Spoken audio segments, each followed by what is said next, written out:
Bismillahirrahmanirrahim. Assalamu alaikum and welcome to Diplomatic Enclave. I'm your host, Khalid. But we have the privilege of having the Director General of the International Atomic Energy Agency, Mr. Yukiya Amano, with us as our special guest. This is his second visit to Pakistan after March of 2014. So in March that year also I had the privilege of interviewing him, and let's see what kind of new things, new technologies, new vision Mr. Yukiya Amano has brought with him on this visit to Pakistan. Mr. Amano, welcome to our show. Thank you very much to invite me again. I remember very well that I met you in 2014, Yes. and I'm very happy to be back to Pakistan again. And the main objective of my visit is to meet with the political leaders to learn about their thoughts about use of nuclear technology, and also explain the priorities for the IAEA for a time being. If there is a difference, we have further strengthened our activity in the peaceful use of nuclear technology. Just for example, we have changed our motto from atoms for peace to atoms for peace and development. Development side has some more importance now. Speaking of atoms for peace, this change that you call from your motto from atoms for peace to atoms for peace and development, can you comment on this transformation in the agency's vision and work, and how do you see, in your point of view, sir, the IAEA's relevance in meeting the global sustainable development goals? Yes, it is exactly in light of the Sustainable Development Goals.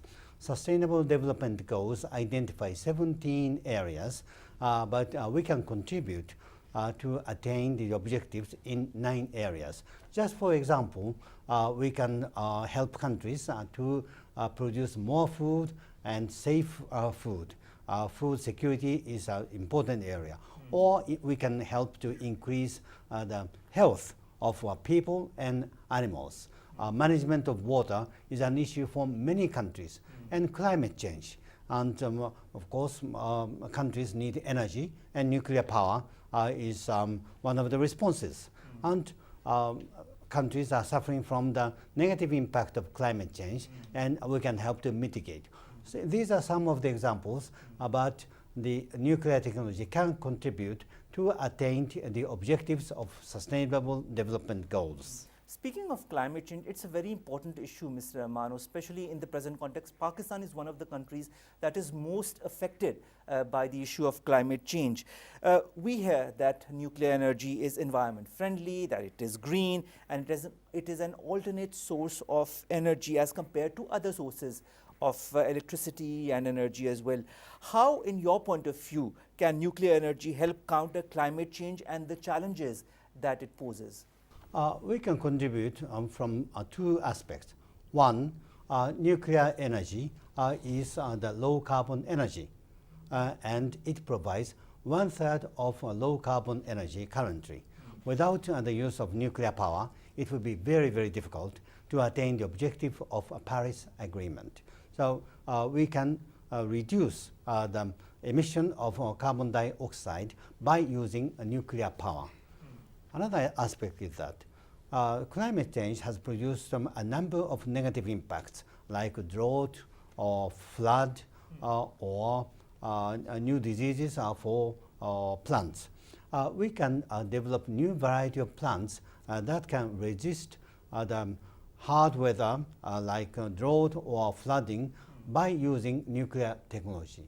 And I saw the use of this technology very widely in Pakistan. Your country is very much developed in using this technology, and I was amazed and I was impressed. All right, that's great. Mr. Amano, speaking of the Paris Agreement, Pakistan is also expanding its nuclear power program in order to diversify its energy portfolio and energy needs, and to address the energy shortages. We have already seen, you saw in 2014 what the situation as far as energy was concerned, and now we are at a much better level as far as the load shedding is concerned all over the country.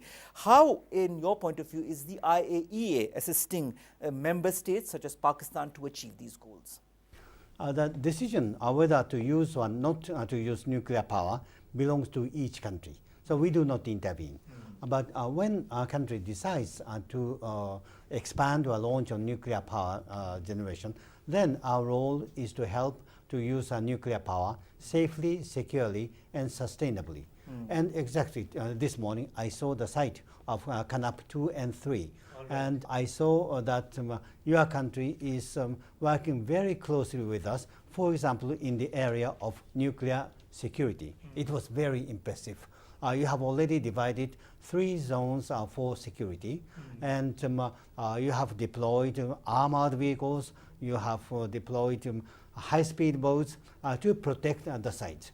And I could see the very serious commitments to safety and security at all levels of the people working for the plants. All right, speaking of kind of units, the K2 and K3 units that are being constructed as well, we understand that Pakistan has been taking extensive measures. We'll be asking our second guest as well on that, in the cooperation between the IAEA and Pakistan evolving. How do you feel that Pakistan has evolved in this, and how do you rate the progress in this area? Your efforts are very systematic. You have trained people since a long time ago, and you have a significant pool of experts. And you made a very careful plan, and you are making progress step by step. And in accordance with this plan, you are constructing this plant.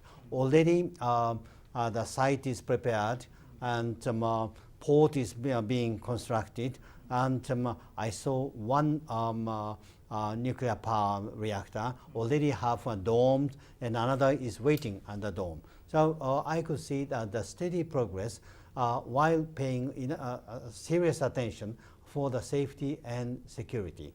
IAEA's recommendation was observed everywhere. All right. So you're satisfied with all the recommendations that had been given by the IAEA here in We Pakistan? are very much satisfied that your country and IAEA are working together, and this is very important. All right.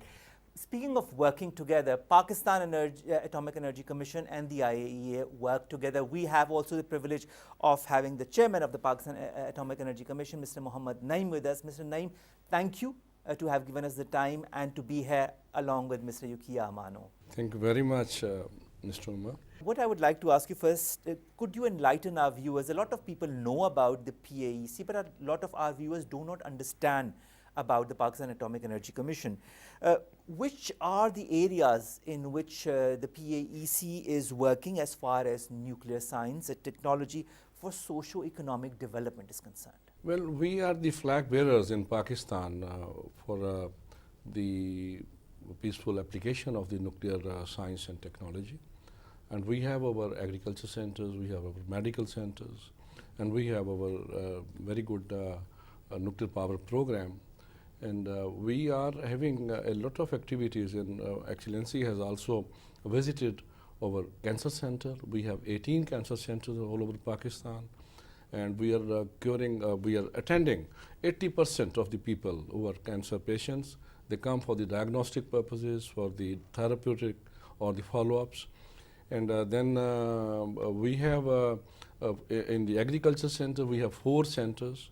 One is in near Nia in Tandojam, and then 2 in Faisalabad, one is in Peshawar. And we have given more than 100 varieties of seeds which are being sown in different areas of Pakistan, which are giving more of production, and they are disease resistant, pest resistant. So that was, and for the power production program, we have 5 reactors in operation. Canop is working since 1972, and we have 4 reactors in Chashma, and 2 we have inaugurated last year. It was connected to the grid, and all in all, around 1400 megawatt we are producing at the moment. And you will be happy to know that for these cancer hospitals, we are producing our own isotopes. We have the research reactor there. We have a very good research center in Pinstek near Islamabad, and where we have a research reactor, and we produce our own radioisotopes, moly, and other things, whatever we are required, we are producing and we are giving to our medical centers. So all in all, we are doing right from 1960. We started with a medical center in 1960 in Karachi, Then we started with that agriculture center I mentioned in 1961. Then CANUP, it started in 72, and all along. And then we grew together, IAE and PAC, and we are the founding member of IAEA, and we are grateful. Personally, I would like to thank DG for the kind support from IAEA which we have got received throughout the years. All right, the next question is directed at both of you. Let's begin with you, Mr. Amano. Pakistan has been successfully running the nuclear power plants for around 5 decades now. How has the IAEA helped the Pakistan Atomic Energy Commission in achieving this milestone? One of the very important areas is training. And we have trained a lot of people from your country. And these people are training your people or the visitors from other countries. This is very helpful. It is not only in the nuclear power area, but for the agriculture and medical area. We helped your country. You educate, train your people, and you help neighboring countries. This is a typical South-South cooperation, and nowadays developed countries are very developed. Developing countries are very developed, and your countries have a very good network of cancer hospitals. You have successfully constructed the nuclear power plants, and we are very happy to see that we see the fruits of cooperation between Pakistan and IAEA. All right. Would you like to add something to that, Mr. I think Naeem? we have a bilateral sort of, we got a lot of benefit from IAEA. I think the human resource development, that was most important. And about 500 people per year, they are involved in the activities which are sponsored by IAEA. Maybe these are the seminars, maybe these are the hands-on trainings, maybe the meetings, technical meetings, the visits, and then we have there are the technical programs. There are the 3 types. One is the national, then is the regional, and the intra-regional. And we have a lot of benefit we have derived from IAEA for that matter in all these sectors which you have mentioned. And I think now we are also in a position that we can pay back to the member states of IAEA. And we have our experts, they work in IAEA, they go to different countries as experts. And then in our country, we have certain centers which are the centers where we can impart trainings to, like NCNDT. It's a non-destructive testing center. Excellency has visited, and it's a good center. And they have declared it a resource center. And they can send over the training people there. And then PIAS, our Pyramid University, and the PINSTEC, then these 2-3 agriculture centers, the NIA, NIAB and NIBG, not NIFA yet, then the medical centers, the Noori, Kiran, and Lahore in Mole, they are all the source centers for the people. They come and they can get on training, and then I think we got some good support in the form of the development of certain laboratories or certain equipments in the laboratories. And it's not out of place to mention, I myself, I got my fellowship, and that was the turning point in my career. In 1976-77, I was in Spain by the IAEA fellowship. Right. So that's why we have grown together. That's wonderful. Mr. Amano, the founding fathers of the IAEA, they envisioned an organization that promoted the peaceful uses of nuclear energy while ensuring the non-diversion to military programs. Now, in the media, however, the primary function of the IAEA is more of a facilitator, in international cooperation in the fields of nuclear technology. It has been overshadowed by its role as an international watchdog. How has the IAEA worked to kind of address this perception? One of the reasons why I changed the motto from Atoms for Peace to Atoms for Peace and Development is a small effort to make our activities better known.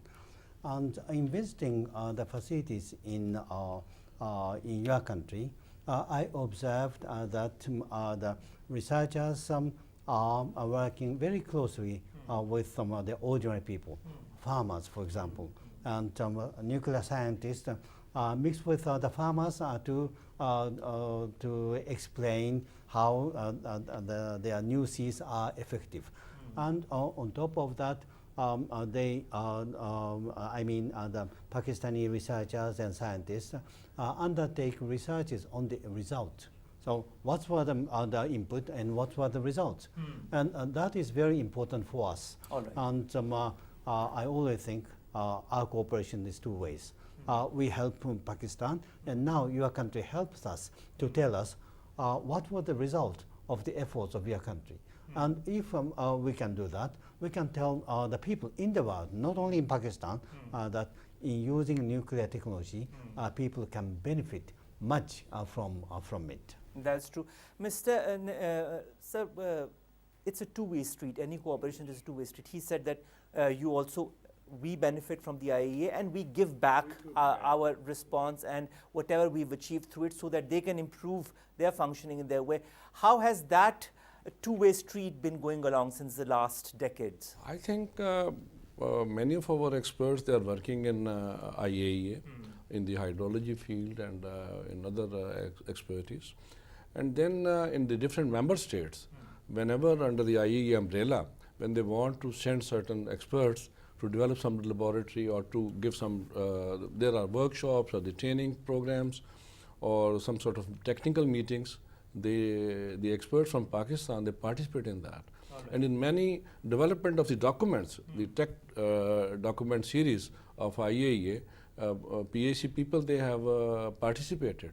Not only PAC, PNRA, Pakistan Nuclear Regulatory Authority, they also do a lot of good thing in IAEA and in the member states. All right. Well, that's wonderful to know and understand as well, because it's only through cooperation, it's only through give and take that the relationship is developed between two organizations. And I think the PAEC and the IAEA is a very good example of the cooperation that you both have built up over the last decades. Mr. Amano, the IAEA and Pakistan have been working for over 60 years now. Pakistan has been the founding member of the IAEA. It is also one of the largest recipients of the IAEA's technical cooperation program, and its experts remain very actively engaged with the IAEA to give different kinds of services. How do you see this relationship between Pakistan and the IAEA? You've seen it over the last couple of years. You must have also asked people from how it was before. How do you see it developing over the decades? It has been developing, but I think there is more room for further develop the relation. For example, your activities in cancer is very developed. You have the cancer hospital, and you have the national network, you have the university, and you are doing the training. Now, this model can be learned by other countries. Agriculture, you are not only doing researches, you develop new seeds and distribute them to farmers, and farmers are getting concrete benefits. But compared to these activities, they are not that well known. Our activities are not that well known, but your activities are not that well known outside. So it means we have the opportunity. When they are better known, they'll be better used. And it is not only between Pakistan and IAEA, but it has a global impact. And I see the opportunity here. All right, great. Mr. Naeem, speaking of the agriculture sector, we are an agriculture-based country, and the importance of nuclear energy in agriculture becomes more and more important. Now, the agricultural centers of the Pakistan Atomic Energy Commission are helping our farmers a lot in getting more yield and disease-resistant crops. With the help and cooperation, of course, of the IAEA, what kind of help have you received in the agricultural sector in the IAEA, and how has that benefited, in your point of view, the farmers to date? I think that was very useful because, as I have mentioned earlier, that the technical programs, around 250 technical programs were undertaken jointly. And then the regional, there were 230, and inter-regional, there were about more than 35. So in that form, we got the experts who told us for how we can go for by irradiation, the mutations, and how we can change the other the waste, how we can conserve our water, and then these 4 centers which we have, these are in different areas depending on the climatic conditions and the soil conditions, and accordingly the people from different areas, the member state of IAEA, they came and they developed. And then above that, I think the laboratories, they were developed, and in the laboratories, the equipment, which is the state of the art, that was given by them. And then on those equipments, the people who have the knowledge, who know how to use it. And I'm very happy that wherever we go, the instruments and the equipment and the laboratories, they are working, and they are giving the new varieties. So coming back to that, the benefit, I think we have the awareness programs to our farmers as well. We have the farmer days at our centers. We call the leading farmers and all different tiers of the farmers, and we tell them, well, these are the varieties, these are good for you, what are the benefits of that? And then those varieties are, after a long process of testing, these are approved by the government, and then these are given to the farmers. And I think the yield, and then the productivity, and then this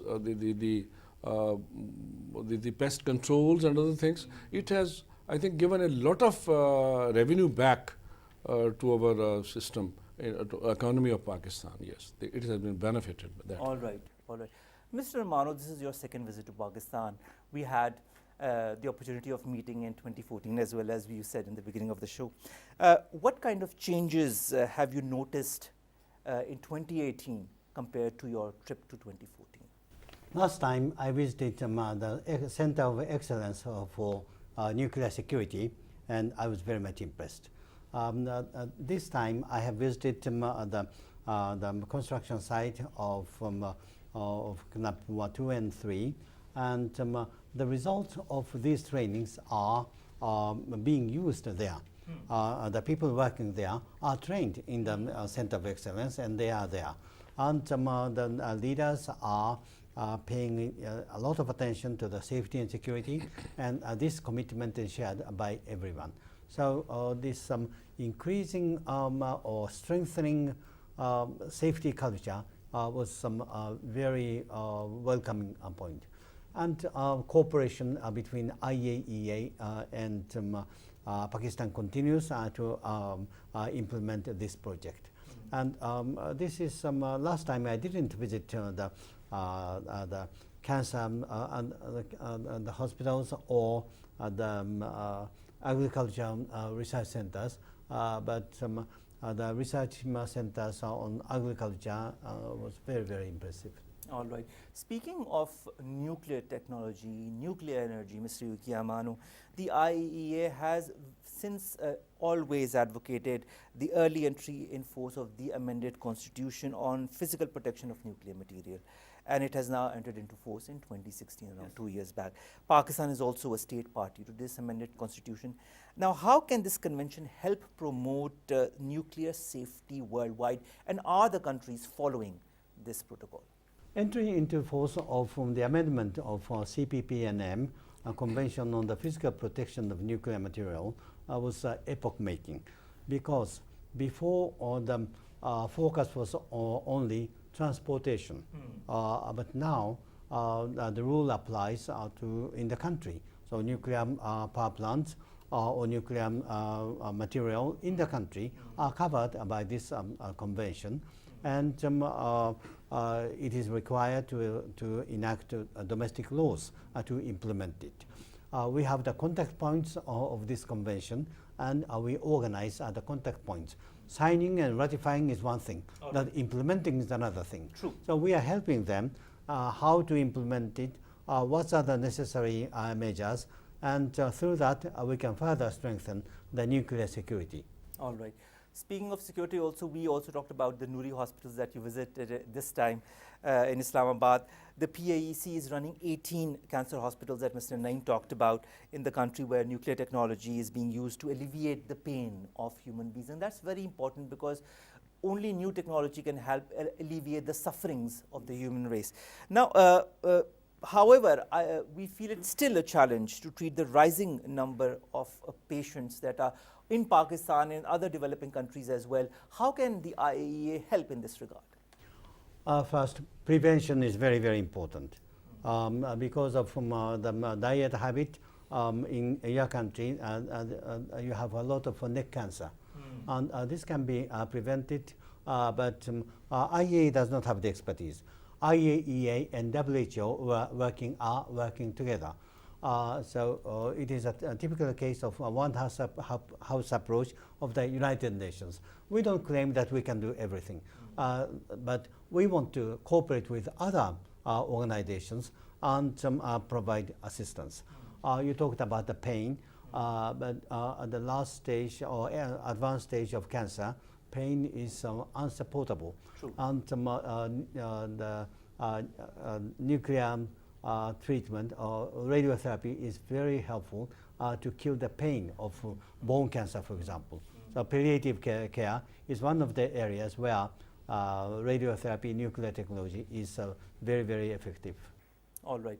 Mr. Amano, of hospitals, of cancer, of so many other things where nuclear energy is being harnessed, is being used for peaceful purposes, for helping mankind, for helping different industries to get better and better, and for different countries to become more developed with the times to come. You have always considered, your organization has considered nuclear security as a national responsibility because, of course, it's very important. Pakistan has established an elaborate national security regime that you have gone through as well, which is at par with international standards. Last time when you came in March 2014, you had visited Pakistan Center of Excellence Yes. In the nuclear security, and you had termed it at that time, I remember during the last show also we had talked about it, you had said it was an impressive security training facility. And when you had gone to and you remarked in the conference of the IAEA, can you recollect salient aspects of that facility, and how, in your point of view, sir, can this facility contribute to strengthening nuclear security globally? The very salient point of your facility is not the theory. That's a real thing. You have the scenario that terrorists enter the facility, and you train the people to address such a real situation. And you have the shooting range, you have the training center, and you have in mind a real case. And that was very, very interesting. There are other cases. For example, in the United States, they have a very good facility, but their approach is to develop scenarios and develop responses. Your approach is very practical, and you train people physically. And I was told that all the people in charge of security of nuclear power plants should be trained there and should be upgraded in training. All right. All right, so you're satisfied and you're really happy by the way Pakistan and the Pakistan Atomic Energy Commission has been working and has been collaborating with the IAEA. I could see a very serious commitment to nuclear security in your country. But in the case of safety and security, we can never say this is enough. And we should always try to do more to address these risks and concerns. All right. Mr. Yukiya Amano, Pakistan has an elaborate program of harnessing nuclear energy. Now we are operating power plants. Naeem Saab knows that so well. Research reactors, agriculture, biotechnology centers, as well as industrial applications. Now you did visit NIAB. That was a premier agricultural center of the Pakistan Atomic Energy Commission in Faisalabad. Now, as an agriculture-based economy, Pakistan has benefited from different crop varieties that have been introduced by our Biotechnology and Gender Engineering Institute. Could you please share your experience of that visit and, in your point of view, the role of nuclear technology in revolutionizing the agriculture sector? And in your point of view also, how can Pakistan extend cooperation to the other IAE member states in that sector? If you see the cotton plants developed by the institute, it is very clear. In 1970s, it was small. After 10 years, the white bubble got big, and the plant has many more. And nowadays, it is thin because that can be harvested by machine. True. Yes. And the fibers in that white bubble gets longer, finer, and more resistant. And the harvest has increased by 15%, 20%, 30%. So from a small plant, you developed the plant that is bigger, can give higher yield, and this is clear. Farmers can benefit from this. So you are bringing concrete benefits to the ordinary people in the country, and certainly these plants are beneficial for the farmers in other countries. All right. Mr. Naeem, now the 4 agricultural centers of the Pakistan Atomic Energy Commission help our farmers in getting a lot more yield and to get disease-resistant crops with the help and cooperation, of course, of the IAEA, of its agricultural sector. We also have the 18 cancer hospitals that you talked about earlier in the program that are spread all over the country. How satisfied are you, sir, with the IAEA's contribution in these 2 sectors? I think we are pretty satisfied with all along the cooperation and the help and the assistance we got from IAEA. Because from ab initio, when we started in early 60s and 60s, since then we had been receiving the support in the development, and as I said earlier, in the development, the human resource, because that was very important. When you have somebody who knows, who has the knowledge, who can develop a plant or a laboratory, or he can develop the work which is to be carried out in those laboratories. And all along, I think, through these workshops, these I have mentioned earlier, different programs, the technical programs and other things, the human resource development work, these seminars and all things. I think this was very good, and we are satisfied from the. And one thing I want to add, that it's not end of the cancer hospitals. We have already recently started in Gilgit, the 19th, and it is now the building is coming up. And then we are going to Muzaffarabad as well, because the government of Muzaffarabad has also requested, and we will be, inshallah, working there to help our brothers and sisters there. Great. Great, Mr. Yukiya, Amano, you will be, I hope, in your next visit, be going to Gilgit and Muzaffarabad as well, to visit these hospitals and to see how the PAEC has improved the standard of living of people of those areas, thanks to the cooperation between the IAEA and the Pakistan Atomic Energy Commission.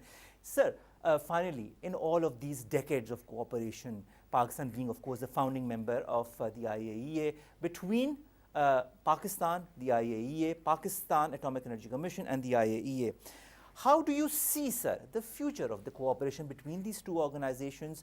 Do you feel that there are any fields that are left out that should be harnessed in the coming days and years? And of course, which of the areas are present where this cooperation could be further enhanced? In the current world, the relation between or distinction between developed and developing countries are becoming unclear. And relation between international organizations and member states are also becoming unclear. Developing countries are very much developed, and in some areas more developed than developed countries. And developed countries also need assistance from us. So the relation between developed and developing countries are different now, and we cannot tell a clear difference. Also, we are cooperating and providing assistance to countries, but they are also helping us. The IAEA is an international organization, and that cannot do everything. For example, we don't have even one hospital. We don't have any nuclear power plant, and it is you that have hospitals and power plants. and certain type of training can be done only in the nuclear power plant or in the hospitals. And there are these people who are doing these works every day that can transfer the technology. And as the President mentioned, the providing a human resource to help other countries is very, very important. So we are going to a new age for South-South cooperation, and more new type of cooperation between international organizations and member states. And Pakistan, as a very matured user of nuclear technology, can contribute to help other countries together with us. All right. So you see in the coming years a more important role for Pakistan in this Committee of Nations, in this relationship with the IAEA. Certainly. Pakistan will the receiver, recipient, and provider at the same time. And we are the provider, and we are the recipient of help from your country too. This relation need to be more developed. All right. Mr. Naeem, do you feel that is there any sector that lacks as far as cooperation with the IAEA is concerned? Would you like to work on certain other sectors? We have this year started one very important project, which is a comprehensive project, what they call this 3.7 million euro, and it will be for the augmentation, raising the indigenous capabilities for the power sectors, the planning and other, and to see the designing and all that. I think such comprehensive programs we should start also for the health sector and for our agriculture sectors as well. That will be very useful. All right. So finally, Mr. Amano, when do we see you in Pakistan next? When are you expected after 2018 to return to Pakistan? I love to come to your country, and it is very interesting to see the development. And if I can see the progress of the construction of K2, K3, I will be delighted. All right. But apart from K2, K3, have you tasted the food here? Do you like the spicy food in Pakistan? Very much. Curry is our Japanese national food now. Really? Yes. Yes. And he loves mangoes as well. Oh, Yes. all right. So you see, the cooperation or the friendship between the IAEA and the PSC will extend beyond the nuclear energy and the safe use of nuclear energy in different fields. And I think it's also that love for other things in Pakistan that bridges the gap between organizations, that brings them closer, that makes them stronger friends and stronger allies. Thank you so very much, Mr. Yukiya and Amano. Thank you very much, Mr. Mohammed Naeem, to have given us the time, to have given us an insight into how the cooperation between two very important organizations in the field of nuclear energy is working for the benefit of the people of Pakistan. Ladies and gentlemen, this brings us to the end of this very important and informative program of Diplomatic Enclave. We'll be back inshallah next week. Same time, same channel. Take care of yourselves. Allah Hafiz. And let's end it with Pakistan IAEA cooperation Zindabad.